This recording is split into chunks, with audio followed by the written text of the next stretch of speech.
It's Thursday, February 26, 2009, and it's got to be 420 somewhere in the world. I'm your host, Radical Russ Belville. Produced and distributed by the National Organization for the Reform of Marijuana Laws in Washington, D.C., this is your NORML Daily Audio Stash, the growing truth about cannabis.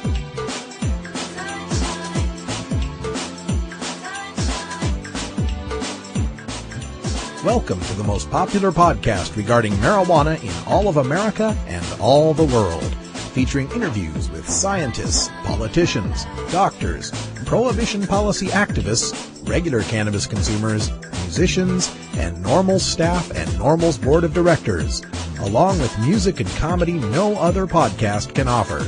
You can always find out more about our show at our website, stash.norml.org, and continue the education and conversation on our blog as well.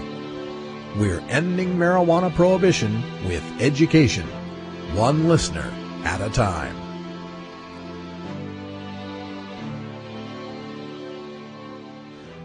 The podcasting and blogging technology for the NORML Daily Audio Stash is provided by Red Aphid Interactive Media. For your professional web design needs, visit redaphid.com. Good day, Stashers, and welcome to the podcast. You know, we are riding a growing wave of marijuana law reform in this country. Seems like I can't turn away from the internet for a minute without some new great story hitting the wires that just gives me much more hope that the end of adult marijuana prohibition is just around the corner. We'll be covering it in our hemp headlines, but just to let you know, I think I was one of the first people to cover this, and unfortunately, our site has been a Google News site, but I failed to set one particular technical setting that didn't allow Google's news crawlers to search our site, and unfortunately I got beat to the scoop by Celeb Stoner. Well, not unfortunately, I'm glad that Steve got the story. I just wish I could have seen the stash up there. Anyway, it's been fixed, and you should start seeing Daily Audio Stash stories appearing in your Google News searches any day now. Now, coming up on today's Daily Audio Stash, we've got our visit with cannabis correspondent Terry Joyce, who introduces us to an elderly couple, Rich and Joanne, who have been caught up in this drug war. It's a sad story, but they're good folks, and you'll enjoy hearing their story. And today's Rockin' Thursday, so we've got some great rock music coming to you from MarijuanaMusicAwards.com. And in our second interview segment, Danny Danko, the senior cultivation editor from High Times Magazine, joins us to talk about what you need to be doing to get ready for the spring planting season. Also, don't forget to check out our activist agenda at stash.norml.org/agenda. Coming up this weekend in Tucson, Arizona is the Tucson Street Fair, and in Portland, Oregon, the Oregon NORML Cardholders Meeting. Check our calendar for more information. As well as a personal plug here, in the Portland, Oregon area, I'm going to be on the local Portland CW channel with a show called Outlook Portland, which will be on Sunday morning at 6:30 a.m. Yeah, I know, it's awfully early. But I'll be on there debating the drug war against a sock puppet. That's right. They couldn't find anyone who would actually come on and debate me about the drug war, so I argued against a sock puppet. Might have been a bad idea. Maybe not. I guess we'll have to see. We're having a lot of fun on the Stash blog, lots of new smileys. We also want to welcome Mr. Spoff from the Fresh Stash, who's going to be joining us on the front page from time to time with some well-researched and hyperlinked articles. So thank you so much, Mr. Spoff, for contributing to the community here at the Stash. And that's what it's all about. It's about community. It's about banding together, and it's about finally ending this adult marijuana prohibition. So let's get started.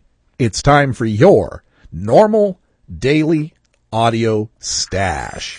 Hello, I'm Paul Stanford from the Hemp and Cannabis Foundation, or THCF. Medical marijuana is legal in 13 states today, and THCF has clinics in 8 of those states. Our doctors help qualified patients obtain an authorization for medical marijuana in their state. Patients are eligible for medical marijuana with a history of either severe chronic pain and or nausea, cancer, AIDS or HIV, hepatitis, glaucoma, seizure disorders like epilepsy, chronic muscle spasms such as multiple sclerosis or asthma, neurodegenerative diseases such as Alzheimer's, and gastrointestinal gastrointestinal disorders like IBS or Crohn's disease. If you or someone you know has one of these conditions, our doctors will help you obtain a permit for medical marijuana. THCF Medical Clinics has offices in Washington State, Oregon, California, Colorado, Hawaii, Nevada, Montana, and now Michigan. Call 1-800-723-0188 or go to the web at hemp.org or 1-800-723-0188.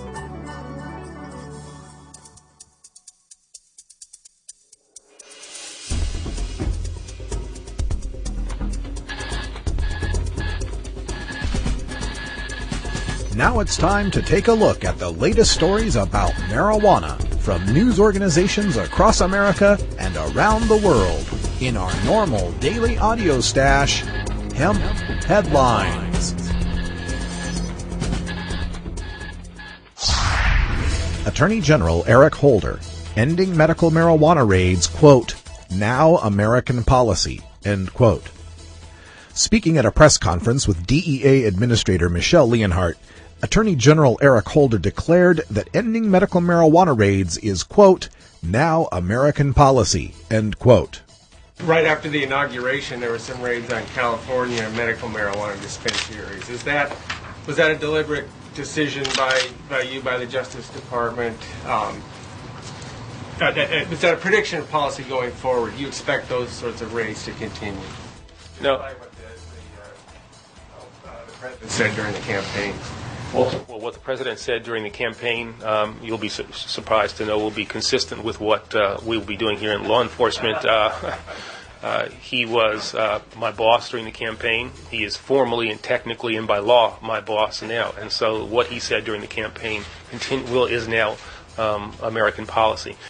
The question appears about 25 minutes into the press conference, which was devoted to an operation against the Mexican Sinaloa cartel. February 25th, 2009. Mark it as the day on your calendar when the beginning of the end of adult marijuana prohibition happened.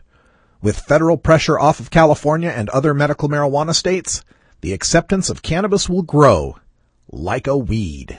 Former drug czar McCaffrey says, quote, if you're 40 years old and you're living in Oregon and you have 12 giant pot plants in the back of your log cabin, knock yourself out, end quote. Well, thank you, Mr. Retired General former drug czar Barry McCaffrey. I'm actually 41, and my home in Oregon is not made of log, but thanks nonetheless. From the Council on Foreign Relations, the President's Foreign Policy Inbox on U.S.-Mexico relations. Speakers include Barry R. McCaffrey, President of B.R. McCaffrey Associates, and Shannon K. O'Neill, Douglas Dillon Fellow for Latin American Studies, Council on Foreign Relations. From February 23, 2009, presided by Scott Malcolmson of New York Times Magazine. Hi, I'm first, General, thanks for your excellent presentation today and for your long record of public service. My question is, I infer from what you say, shouldn't infer, it's probably obvious, that at the root of the corruption in Mexico, including the lack of law enforcement and the crime and violence, is the flood of drug money coming largely from the United States. Is there any change in U.S. drug policy that would dry up that profit? That's another aspect of the earlier question, right? I think so. Can we get just one more here, please? Ed Schumacher Matos from Harvard. Same thing, but I just take it one step further. Why not just legalize drugs? Okay, the demand side issues. You've got to let me first. There's a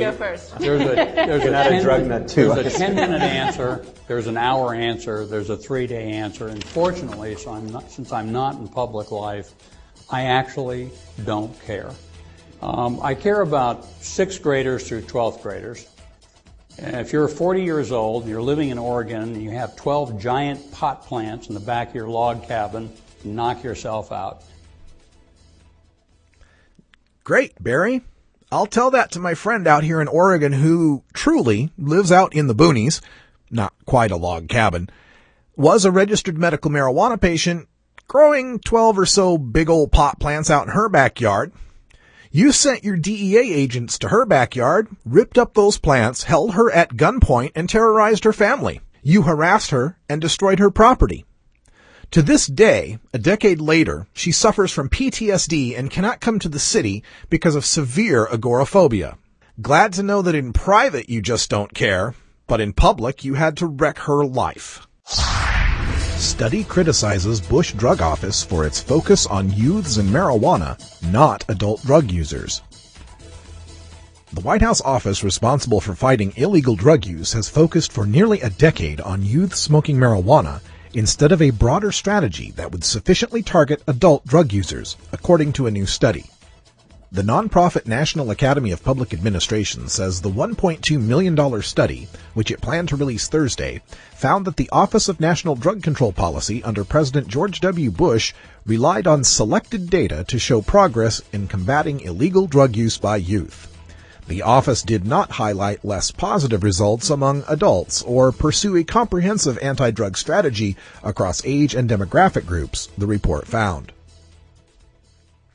And with that California report I posted about how youth drug use is seriously underestimated by not counting misuse of cough syrup and prescription drugs, the Bush administration's focus on youth marijuana use at the expense of other drugs seems particularly wrong-headed. University of Georgia student newspaper opinion: better image key in marijuana debate. Because despite the fact that respectable figures such as Barack Obama and Michael Phelps are both one-time admirers of Mary Jane, they are not the ones advocating for the legalization of what seems to be a common and relatively harmless illegal drug. Instead, we have the university's chapter of the National Organization for the Reform of Marijuana Laws member who suggested meeting for a 3 p.m. interview last year at Dunkin' Donuts. This guy showed up blazed out of his mind, about to down a few donuts before heading off to a screening of the latest Harold and Kumar movie. And even though that image fits into my column better than the herb at a 311 concert, I didn't make any of it up. Not a bit. That's how he wanted to spread his message to the media. It's too bad, because I think they have research and sense on their side. They certainly slapped university officials in the face. The problem is that instead of the suit and tie many would expect from a group trying to reform a set of laws, we have Harold and Kumar go to the arch. We have a spokesman holding a news conference looking like he just rolled out of bed and can't wait to roll into a pile of his finest ganja. Sorry guys, but the laughs you got from people walking by are what you can expect to get from people in the Capitol. Your audience will remain a small group of fellow tokers. So go ahead and hit me with the conformist label. Tell me how I would have everyone on campus dressing like Frat-tastic Freddy and Sally the Soho. It's not true. I love color in my life. But you know who doesn't? Congress. And the second they see Weed-lovin' Willie in the Capitol with sporting red, green, and yellow, they're going to smile and walk away. It won't matter how many Purple Haze-lovin' hippie signatures you have on your petition. So try a shave and a shower, maybe a blazed visit to the barber, and then pitch your message. Maybe you'll get somewhere. This really hurts me to have to report this story out of University of Georgia because I was so excited about the SAFER campaign and highlighting, the alcohol and the marijuana differences here. And especially when the name NORML is attached to something like this, where it gets a negative review. And I get a lot of pushback from some marijuana activists when I make this point too. I hear, we shouldn't have to dress like the man, or they need to accept us for who we are. We don't need to be ashamed of our diversity. It's hypocritical to dress up like a corporatist when that's not what we are. We should be proud of our tie-dyes and long hair and scruffy beards. Look, no one is telling you to not be who you are. We're just saying, be the best you can be. For example, Vivian McPeak, the executive director of Seattle Hemp Fest, is one of the most articulate and well-informed advocates for cannabis law reform in the country. He also has back-length dreadlocks and facial hair. But when Viv shows up to represent to the mainstream, he's wearing a nice suit, and his dreads are tied back and neat, and his beard is trimmed and presentable. And for some occasions, he'll just defer to someone else more square-looking because he's self-aware enough to know that the mainstream media will frame him and unselfish enough to think of the mission over himself. Now, this does not mean I reject our heritage and culture. Far from it. I rock my tie-dye where appropriate, and I can be as silly a blazing stoner as anyone else. But I understand that when the beer industry lobbyists show up in Washington, they don't look like Larry the Cable Guy and act like Will Ferrell from Old School when they're chatting up the representatives.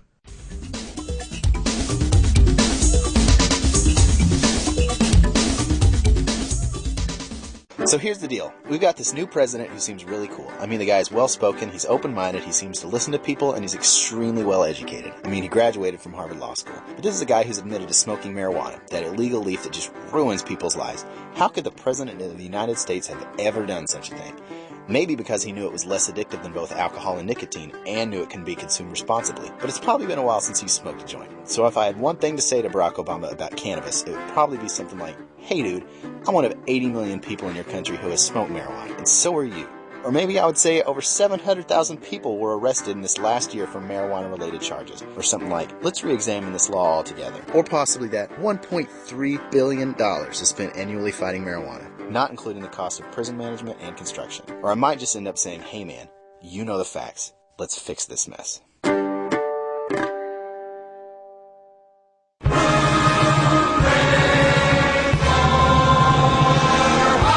Weed. That's Hooey Valley, hooey-ha. Weed. Where any office boy or young mechanic. Now it's time for a report from the epicenter of American cannabis culture with our Southern California correspondent. You know her from ComedyNation.com and her appearance as a finalist on Season 1 of NBC's Last Comic Standing. It's our friend, cannabis comedian and marijuana activist, the lovely and talented Terry Joyce. All right, time to go back down to Southern California and speak with Terry Joyce. Hey, Terry, what's happening? Oh, I'm just doing good. I'm excited about our guest that we have today. And, yeah. We having just a cup of coffee. I saw in the news that how Kellogg dropped Michael Phelps. His endorsements, and today the stocks went down on Kellogg's. Aha! Which to me, that's all the stoners boycotting. Saying, yeah. I'm not going to have Kellogg's. I'm going to eat Lucky Charms. Yeah, you'd think that a company Tiger, you'd think that a company that makes Pop-Tarts would have thought twice about that, huh? That's right. That's right. It would be the perfect endorsement. They should have opened their mind. Their sales would have skyrocketed. Exactly. Well, California's a pretty happening place right now for marijuana law reform. We just reported yesterday on the press conference in San Francisco, north of you, about Tom Amiano, the assemblyman from San Francisco, proposing this bill for taxing and regulating marijuana. That's got to get you pretty excited. That does get me excited. It's kind of like the joke that I've been saying, where I'm hoping one day I can go to 7-Eleven and order a pack of Northern Lights. Yeah, I have a dream. Everybody has to dream about something, huh? All right. Yeah. Well, speaking of California and people that are down there working hard for this end of prohibition, that includes the people that are working in the medical marijuana side. And Terry often visits with these folks and brings them here to the stash to give us their perspective. And you've got a couple guests for us again today. And why don't you tell our listeners about who they are? Yes, this is my guest is Richard McCabe and Joanne Cates, and they are an elderly couple who live in San Bernardino County. They are medical marijuana patients, and about a year or so, I think it's about a year ago, they were arrested for cultivation. And they have a big legal defense that I've done some benefits for, and we're supporting and trying to raise money for them so that they can fight their case. San Bernardino County is really restrictive in their marijuana laws, and they're still trying to fight them, aren't they? They're taking it to the U.S. Supreme Court. Yes. Wow. So not all parts of California are quite as progressive as other areas. Yeah. This is my guest. My guests are Richard McCabe and Joanne Cates. Well, excellent. Well, Rich, welcome to the show. Hello, how are you doing? I'm doing great. Why don't you tell our listeners, give them a little background about yourself, how you got involved with medical marijuana and this arrest for cultivation? Well, I've been growing marijuana for about 10 years medically for myself, my wife, and my brother. And at the time, we had a few more other patients that couldn't grow their own. And they came here one day looking for my son, and they came in, and as soon as they seen the pot, they just arrested us. Oh, no. In San Bernardino County, they don't care if you got 1 plant, 10 plants, or what. They arrest you and confiscate everything you have. So the police weren't interested in your use at all. They were looking for your son, and then happened to find your plants. Right. Okay. Yep. Just confiscated it all and arrested us. Okay. So what kind of charges are you facing, and are they expecting to sentence you with any time for this? Well, actually, we're going to court tomorrow to see if they're going to go forward with it, and if they are, we're going to have a preliminary hearing on March 2nd. Okay, so you've got a legal defense fund that you've got set up through marijuananews.org. Tell people how they can help you out. It's marijuananews.org. Mm-hmm. And there's a spot on there where you can donate, and the funding from that is going to our defense. They've hired some attorneys out of San Francisco that are representing us, and patients' advocates are also helping us, just those attorneys. Okay, that sounds good. Now, Terry, how long have you known Rich and Joanne? I've known them for about a year. Close to a year. It would be like maybe a year in May, not quite a year. I did a Halloween live show for them, like shortly after I'd done the Gay Pride Parade, and they came down and into West Hollywood and everything. Unfortunately, we didn't have a very big audience that night, and so we didn't really raise a whole lot of money on that particular show, which I wish I could have been more helpful. But I went out to San Bernardino County in their neck of the woods, and also was part of a benefit that Lanny Swerdlow, whom we have to have on the show. Oh, yes. Is an activist out in Riverside County. And was part of their show over there, and whatever I could do for them, I just want to support them, because if you were to see them, it's like having your grandparents being arrested. Yeah, it's absolutely ridiculous. Yeah, it's never right when anyone gets arrested for marijuana, but especially when we're talking about folks that are using it for medical purposes, especially elderly folks. And you got to think, what you think this guy's a drug dealer? You think this guy's some sort of threat to society? Come on. Rich, let me get into the details of this just a little bit. Was it just one plant that they found, or how many plants did they find?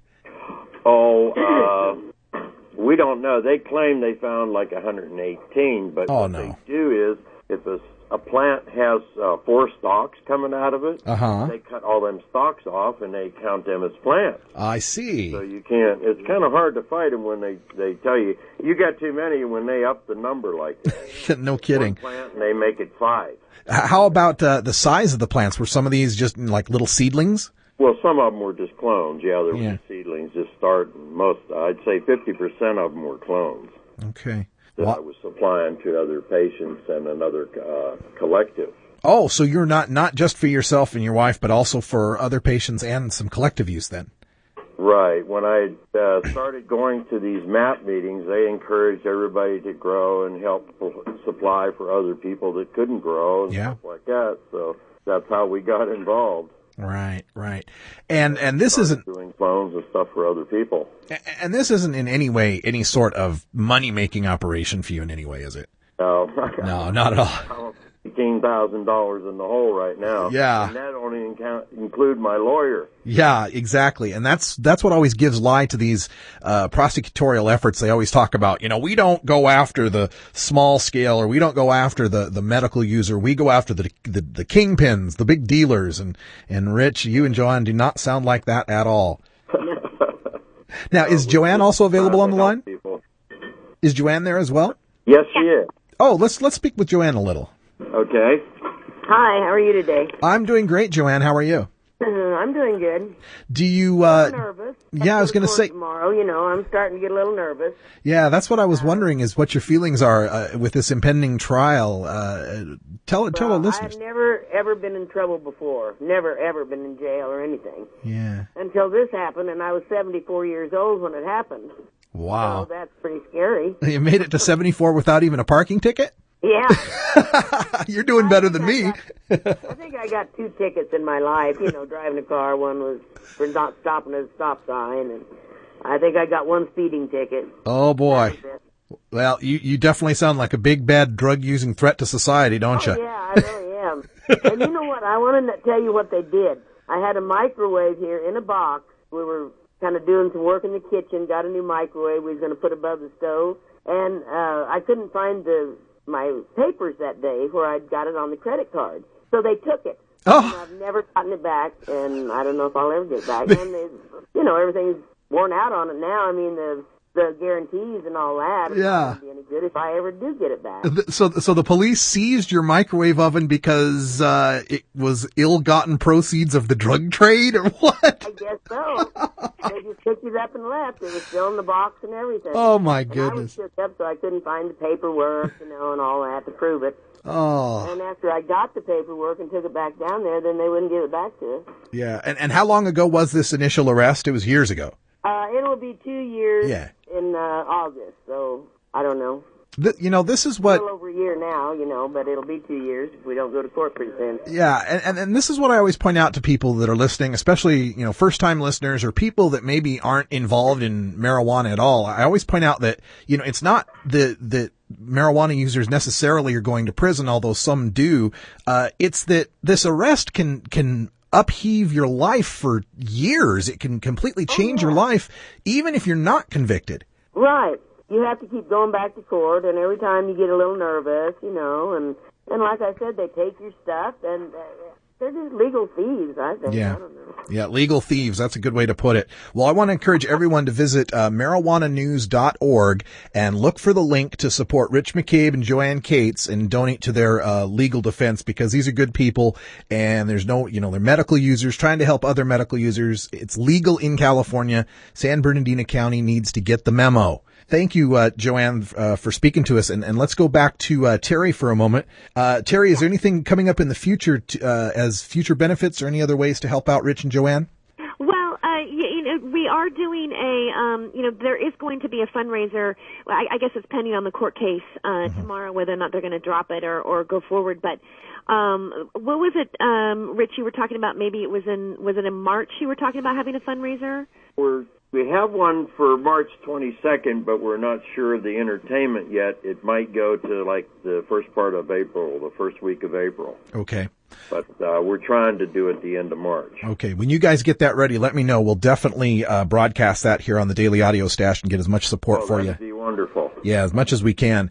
And just to wrap things up here, Terry, as we're okay, hold on just a moment. Got to pause.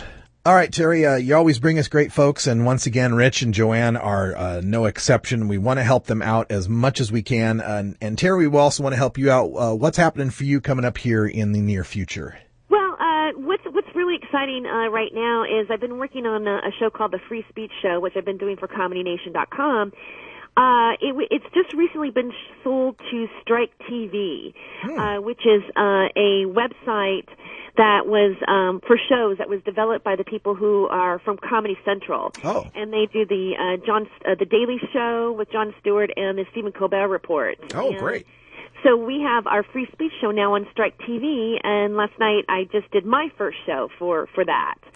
So that should be online very soon. And what's the our website? subject matter was the digital age. Oh, okay. What are our thoughts on the digital age? And what's the website for that Strike TV? It would be strike.tv. Oh, strike.tv. Gotcha.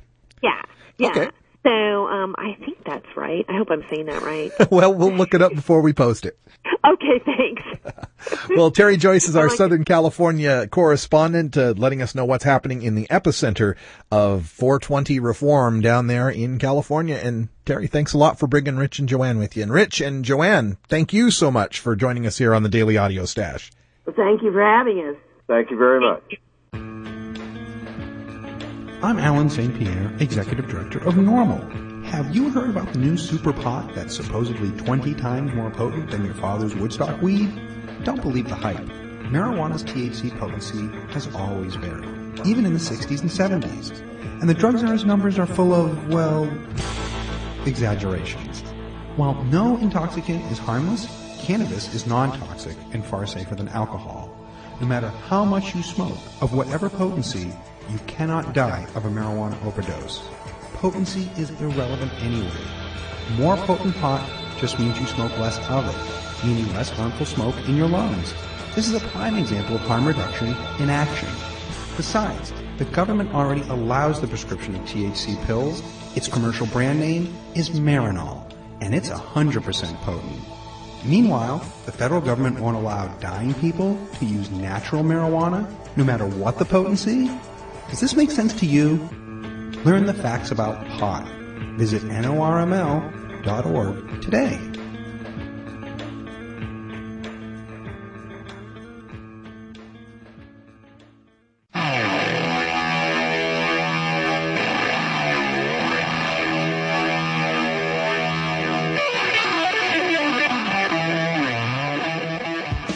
The battle to end adult marijuana prohibition can sometimes seem endlessly frustrating and impossible to overcome. One way we bond as a community and draw strength to continue is by rejuvenating our spirit through art and music. The Marijuana Music Awards exist to recognize those sonic artists in all genres of music who feature a ganja-friendly message to motivate and inspire all the cannabis community. Our daily Toker Tunes, brought to you by MarijuanaMusicAwards.com, feature the finest in blues, rock, jazz, hip-hop, rap, reggae, country, bluegrass, and dance music to enhance that 420 feeling and refresh all you stashers for another day on the front lines of the drug war. Enjoy this cut from MarijuanaMusicAwards.com and visit our blog at stash.normal.org to learn how you can vote for your favorites and enter your Toker Tunes in the 2009 Marijuana Music Awards.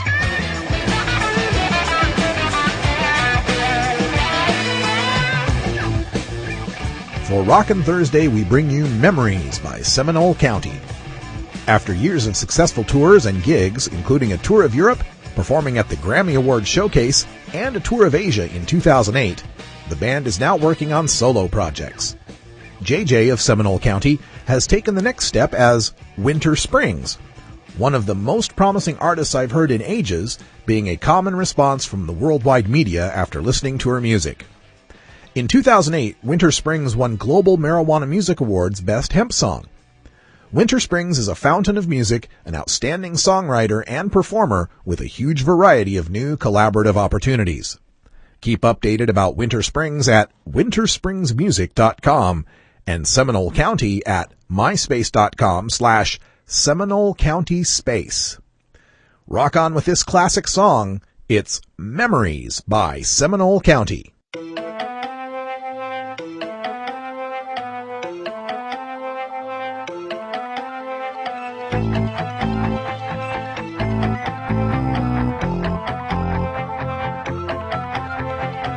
Never thought I'd be the one that's saying, are we gonna do what's meant to be? Never thought I'd be the one that's saying, baby, do you wanna end up with me? Never thought I'd be the one that's doing everything to try to make this change. Now I wanna be the one that ends with kissing you underneath the rain. You were someone that I wanna spend all my life with, and I never thought that I wanna be your girl. But there was something about the way that you loved me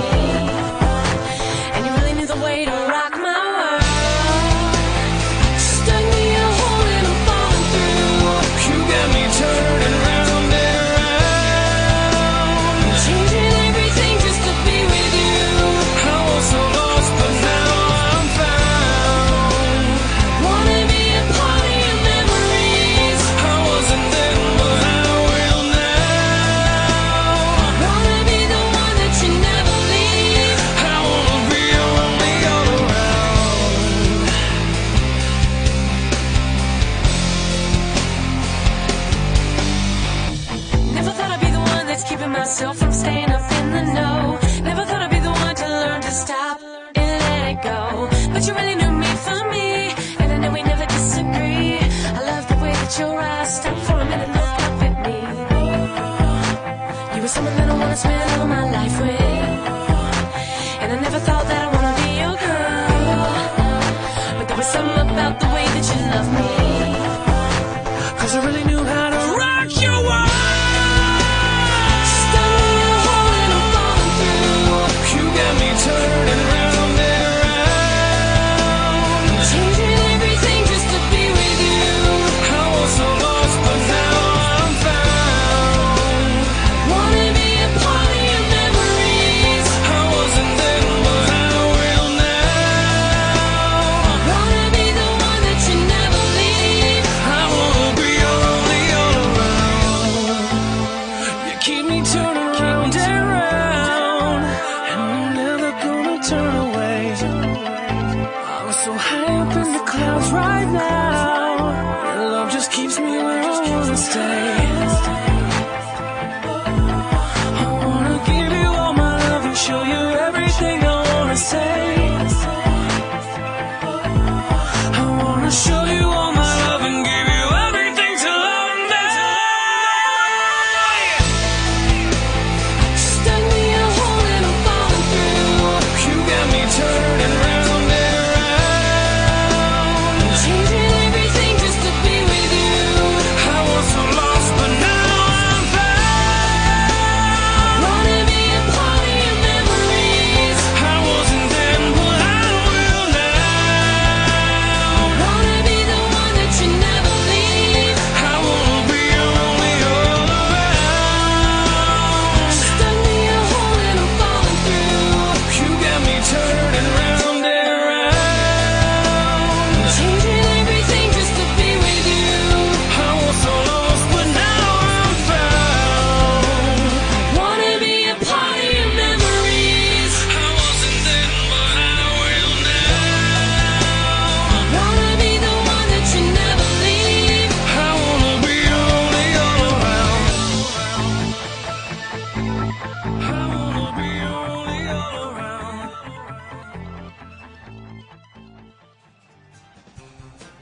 76% of Americans no longer support arresting and jailing marijuana smokers, and nearly as many support the medical patients having access to medical marijuana. And over 80% of our citizens now believe the war on drugs is an ineffective failure. So the question is, when will the government's misguided war on adult marijuana smokers finally end? When? Simple. When you and your like-minded friends, family, and coworkers get involved with an organization such as the National Organization for the Reform of Marijuana Laws, also known as NORML. My name is Keith Stropp, and I founded the organization in 1970. Contact us at NORML, toll-free, 888-67-NORML, or by visiting the organization's up-to-date webpage at www.norml.org. Well, we're rapidly approaching springtime here in the Northern Hemisphere, and anyone who's interested in growing their own job, we're going to talk to Danny Danko, the High Times Senior Cultivation Editor, who has some great tips for the upcoming spring. And Danny, welcome back to the Stash. Thanks, Russ. So, yeah, like I said, springtime's coming here, and you are the Senior Cultivation Editor, so I thought we ought to talk to you a little bit about what people need to be looking forward to if they're interested in beginning their garden.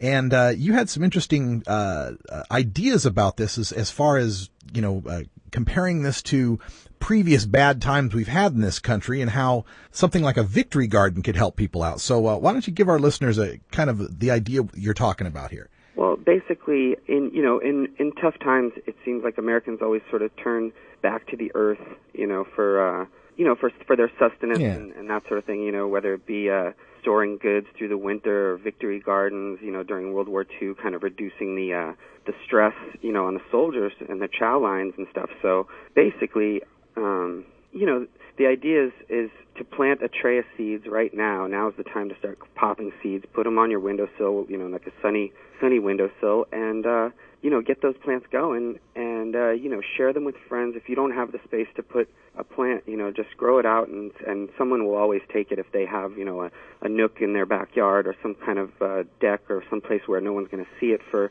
the few months that it's got to grow out.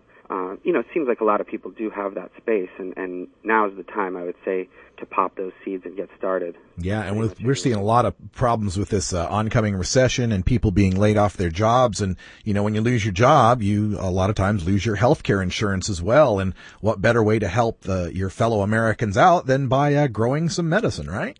Yeah, absolutely. And the whole idea is also to sort of discourage profiteering. We want to treat this plant like any other, vegetable or herb that you grow and then you share. You put it in your garden, mix it with your vegetables and your flowers and your, herbs, basil and all of that. And, when the harvest time comes, everybody's sharing all their bounty with their friends. And that sort of idea, I think, sort of, will maybe lower the price of the commodity itself to a level where it's not outrageous. Yeah, I would hope so. And unlike zucchini, this is the kind of thing you can't grow too much of, and your friends will always be glad to take. Absolutely, yeah. I mean, right around November, that's the time when, everyone seems happy. Yeah, certainly. Now, speaking of growing marijuana, you guys are coming out pretty soon with your Cannabis Cup issue. And, of course, that's out there in Amsterdam where some of the finest cannabis is sampled and grown. What's your take on the Cannabis Cup this year, and what do people have looked forward in this issue? Well, basically, this year was interesting. At the Cannabis Cup, we honored Peter Tosh, the reggae musician, and his son Andrew Tosh was there. We had Kaimani Marley, son of Bob Marley, and Sensi Love Whaler, who's the daughter of Bunny Whaler. So we had the offspring of the original three, Whalers. Yeah. And so the music was incredible. I'll bet. Also, Steel Pulse performed in the Cannabis Cup band, which was just, they must have performed 10 shows over the 5 days while we were there, with a rotating cast of singers, including Bushman and Rocker T, and just an incredible Ross Leon, who was in the movie the Jamaican bobsled. Oh, right, Cool Runnings, yeah. And basically a lot. It was incredible. A lot of people from all over Japan, Europe, Spain, basically, people. It was very international cup, and very much a reggae vibe to it. And the pot and the hash this year were, I guess it's probably my 6th cup, I think, and definitely the coffee shop weed and the seed company weed and the hash were all top notch this year. When you compare the Cannabis Cup to, other events that you go to in, maybe the States, do you find a great deal of difference in the quality and differentiation of strains internationally, or how does America stack up, as far as the world cannabis goes? Well, I don't think anyone really competes with Northern California and the Pacific Northwest. I mean, the amount of years that they've been breeding plants and choosing the best ones and that sort of thing, just, generations ahead of most other places that I've visited. I think that you can't get away with poor quality there like you can in some other places. So I would say, different places have their own kind of regional flavors too. Mm-hmm. If you go to, the Pacific Northwest, they're really into the fruity indicas and stuff. But, further south in California, it turns to Kush and, Perps and stuff. So, I don't know. I think it's regionally very interesting, especially now. Spain is quite interesting because they're growing out a lot of feminized seed and really experimenting with long season sativas and stuff. So, Spain's definitely an interesting new kind of place on the pot map. Yeah, I definitely want to investigate that sometime, and I understand that there's some other places in Europe other than the Netherlands that are starting to develop their own sort of cannabis culture, and yeah, I'd like to learn more about that. That's for sure. I wonder about the difference you mentioned between the California buds and the Pacific Northwest buds, if it has anything to do with being trapped under a layer of clouds for 6 months of the year. Well, yeah, I mean, the truth is that the further north you go, the more the shorter your season, so you're going to want plants that flower faster, and you're going to want plants that resist mold and resist the powdery mildew and things that you get in a foggier climate. Mm-hmm. Now, you had mentioned at the beginning of our talk here about this idea of the victory garden and planting a seed now, getting it out on your windowsill. A lot of people, that are first-time growers, they're really, really, intimidated by the idea of starting a marijuana plant, that they'll somehow do something wrong and waste all that time and effort and that risk of getting busted, perhaps, to get no yield. What sort of tips can you give the first-time grower to calm them down and make them feel like they can do this?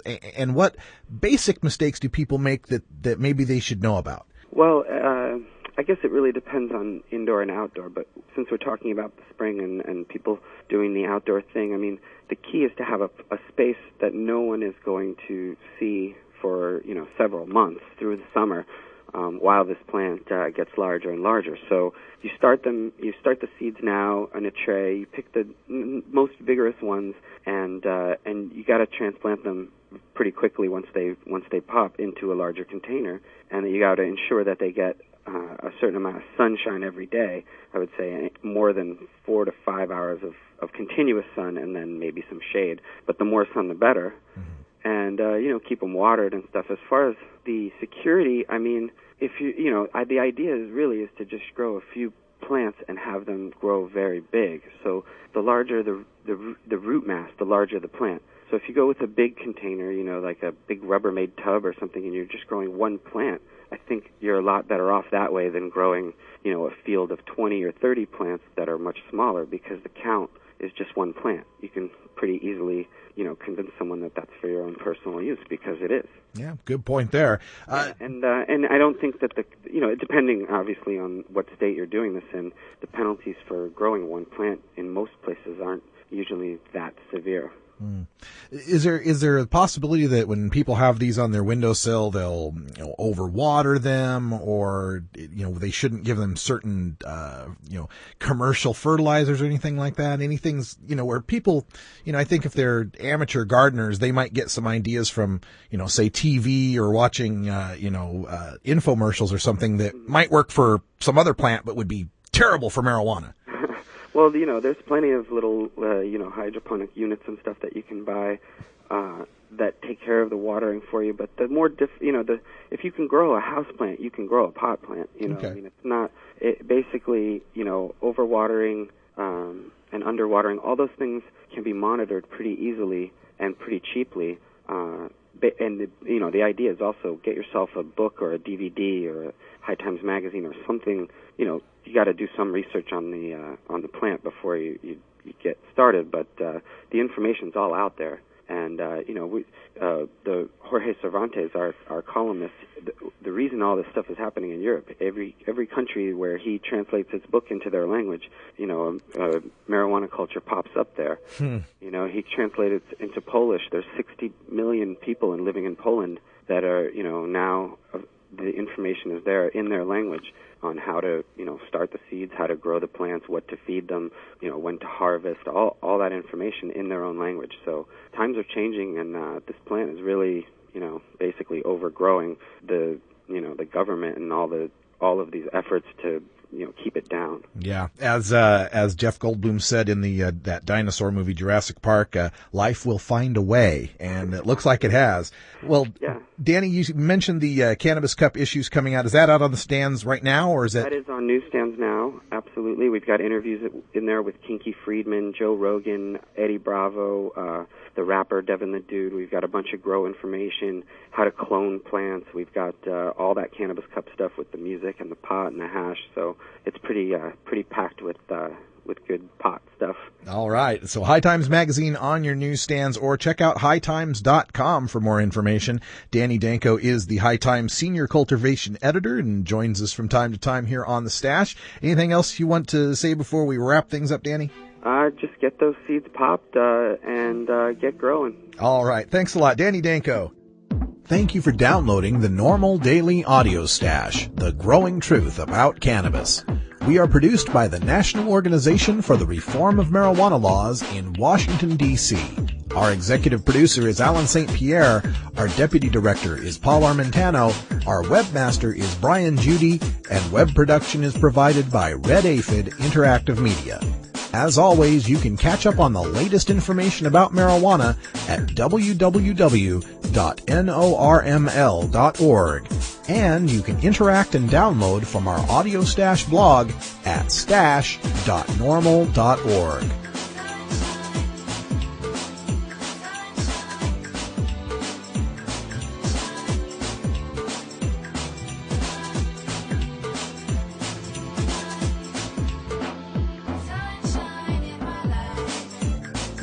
For everyone here at NORML, I'm your host, Radical Russ Belville, hoping all your harvests are bountiful and your encounters with law enforcement are non-existent. We leave you today with a reminder to check out the NORML activist alerts through the map that we have at stash.normal.org. This takes you directly to our CapWiz page, which will help you on how to write letters and contact your elected officials. It's really simple. All you got to do is plug in your zip code. And for those of you who are fighting this battle to end adult marijuana prohibition, a reminder to keep your chin up. It's a long, drawn-out process, and there's so many of these committee hearings and readings and votes and re-votes and vetoes. It can get awfully frustrating. But remember, prohibition took time to enact. It's going to take some time to get rid of it. Thanks for joining us here for the podcast. We'll be back tomorrow with more news and interviews you can use for the cannabis community. And until that time, take care of each other, tokers.